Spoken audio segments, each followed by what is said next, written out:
Welcome to the Japanese train. Before the doors even close, you'll notice that something feels different. Not visually, not technologically, not architecturally. It's something harder to describe, something you feel before you fully understand it. The atmosphere. You step into a carriage carrying hundreds of people, office workers in dark suits, university students scrolling through notes, elderly passengers returning from shopping, tourists staring out the windows, children heading home from school. The train is full, sometimes unbelievably full, yet somehow it feels calmer than a half-empty train in many other countries. Nobody is shouting. Nobody is blasting videos from their phone speakers, is conducting a business meeting at maximum volume. Nobody is forcing their personal world onto everyone around them. Instead, people exist together in a kind of unspoken agreement. An agreement that says, we're all sharing this space, so let's make it comfortable for one another. And that agreement comes from one powerful Japanese concept, Meiwaku, a word that roughly translates to causing trouble, inconvenience, discomfort, stress, or annoyance to others. At first, it sounds simple.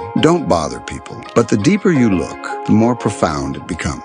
Because in many societies, people are taught to focus on what they are entitled to do. In Japan, people are often encouraged to think about how their actions affect everyone around them. Not just, do I have the right to do this, but how will this impact the people sharing this space with me? That small difference changes everything. It changes how people stand in line, how they walk through crowded streets, how they dispose of trash, how they interact with strangers, and especially how they behave on trains. Now imagine Tokyo during rush hour, one of the largest metropolitan areas on Earth. Tens of millions of people moving through the city every day. Stations so busy that thousands of passengers pass through them every few minutes. If any place should be chaotic, it's here. Yet many visitors are shocked by how orderly it feels. You can stand in a crowded carriage containing hundreds of strangers and hear little more than the movement of the train itself, the tracks humming beneath your feet, the soft opening and closing of doors, the occasional station announcement, a faint cough, a turning page, and then silence again. Not forced silence, chosen silence. Phones are usually switched to silent mode. Many people avoid answering calls entirely.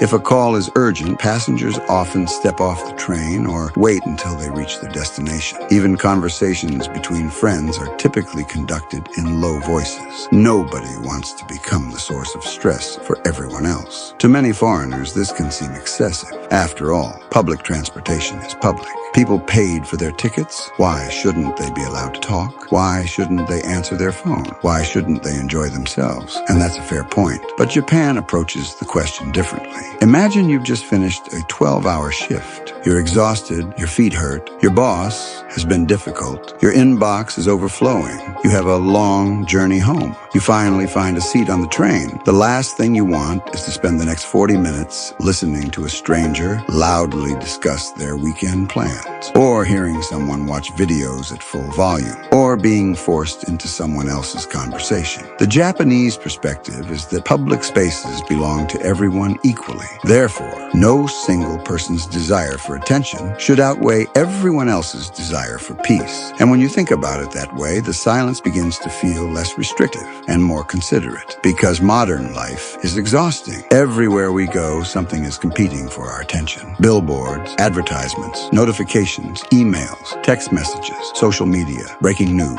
podcasts, videos, music, alerts, recommendations, algorithms. Every second of every day, someone wants something from us. Our time, our money, our focus, our emotions, our reactions, our clicks, our engagement. The modern world is built on attention, and attention has become one of the most valuable resources on Earth. Entire industries exist solely to capture it. Entire companies are worth billions because they successfully hold it. Every platform wants more of it. Every creator fights for it. Every brand pays for it. Every screen demands it. The result is a society that feels louder than ever before. Not necessarily louder in terms of sound, louder in terms of mental noise, information noise, emotional noise, psychological noise. A constant stream of inputs flooding our minds from the moment we wake up until the moment we fall asleep. And perhaps that's why the Japanese train feels so remarkable. Because for a brief moment, it rejects all of that. For 20 minutes, 30 minutes, an hour. The carriage becomes a small sanctuary, a place where nobody expects anything from you. Nobody demands your attention. Nobody asks you to react. Nobody tries to entertain you. Nobody tries to persuade you. Nobody tries to go viral. Nobody tries to become the main character. Everyone simply exists together, quietly, respectfully, peacefully. In many ways, it is one of the last places where anonymity is still respected. You are allowed to be invisible. You are allowed to sit with your thoughts. You are allowed to read, to reflect, or to daydream, to stare out the window, to rest, to simply be. And that is becoming increasingly rare because we live in a culture that often mistakes visibility for value. A culture where people feel pressure to constantly share, constantly perform, constantly comment, constantly react, constantly prove that they are present. But the Japanese strain suggests another possibility. Maybe not every moment needs to be filled. Maybe not every silence needs to be broken. Maybe not every thought needs to be expressed immediately. Maybe there is value in restraint. Maybe there is wisdom in considering others before ourselves. Maybe there is beauty in creating environments where strangers can coexist without competing for attention. Of course, Japan is not perfect. No country is. Japanese society faces many challenges of its own, but the philosophy behind train etiquette offers a lesson that resonates far beyond public transportation. Because the real story isn't about trains. The real story is about empathy. It's about understanding that every person around you is living a life as complex as your own. The exhausted businessman standing near the door, the student preparing for exams, the mother returning home after work, the elderly passenger heading to a doctor's appointment, the teenager worried about the future, the tourist navigating an unfamiliar city. Each person carries invisible burdens, invisible worries, invisible struggles, and sometimes the greatest kindness isn't helping them carry those burdens. Sometimes it's simply refusing to add to them. That is the philosophy hidden inside the silence. Not control, not obedience, not fear. Consideration, the recognition that our actions ripple outward and affect people we may never meet again. And perhaps that is why so many visitors remember Japanese trains long after they leave Japan,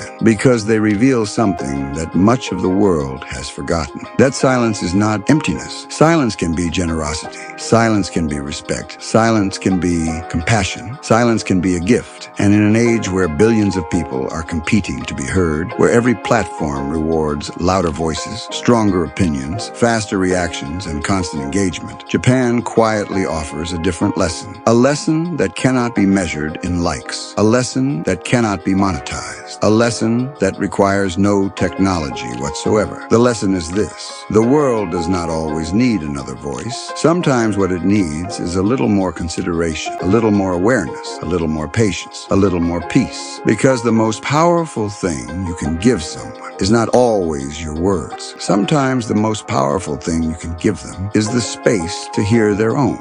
And perhaps that is why the Japanese train remains one of the most fascinating social experiments in modern civilization. Hundreds of strangers, different backgrounds, different beliefs, different lives, all sharing a tiny space, all moving toward different destinations, yet united by one simple idea: respect the people around you even when you don't know their names.